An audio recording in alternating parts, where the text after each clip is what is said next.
राजस्थान के एक छोटे से सूखे गांव में एक गरीब गाय रहती थी जिसका नाम गौरी था। वह बहुत दुबली पतली थी। उसकी पसलियां साफ नजर आती थीं और उसका कभी सफेद रहा शरीर अब धूल और कीचड़ से भूरा हो गया था।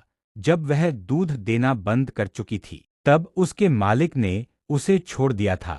गौरी अब अकेली भटकती थी, भूखी और बेबस। रोज सुबह वह गांव के बाजार की तरफ जाती, उम्मीद करती कि कहीं कुछ बचा खुचा खाना मिल जाए, पर दुकानदार अक्सर उसे डांटकर भगा देते। फिर भी गौरी कभी किसी को नुकसान नहीं पहुंचाती। वह शांत और दयालु थी, इवन उन लोगों के प्रति जो उसे पत्थर मारते या डांटते। एक दिन तेज धूप में जब गौरी बेहद थकी हुई थी और प्यास से बेहाल थी, एक छोटी लड़की जिसका नाम मीरा था उसे देख रही थी। मीरा ने अपनी बची हुई रोटी और एक कटोरी पानी गौरी के सामने रख दी। गौरी ने पहले डरते हुए देखा, फिर धीरे धीरे पास आकर खाना खा लिया।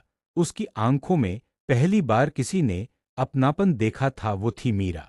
उस दिन के बाद मीरा हर रोज गौरी के लिए कुछ न कुछ लाने लगी, कभी सूखी रोटी, कभी बचा हुआ चावल। धीरे धीरे गौरी की हालत थोड़ी बेहतर होने लगी, उसका शरीर थोड़ा भरने लगा और उसकी आंखों में चमक लौट आई। गांव वालों ने भी देखा कि अब गौरी मीरा के पीछे पीछे चलती है जैसे वो उसकी माँ हो। लोगों ने उसे अब मारना डांटना बंद कर दिया। कुछ लोग तो मीरा को गौरी वाली बच्ची कहने लगे। कुछ महीने बाद गांव में एक बड़ा मेला लगा। वहां एक पशु चिकित्सक आया जो बीमार और लावारिस जानवरों की मदद करता था। उसने गौरी को देखा, उसकी जांच की और कहा, अगर ध्यान रखा जाए तो ये गाय फिर से स्वस्थ हो सकती है। उसने मीरा के परिवार की मदद करने का वादा किया।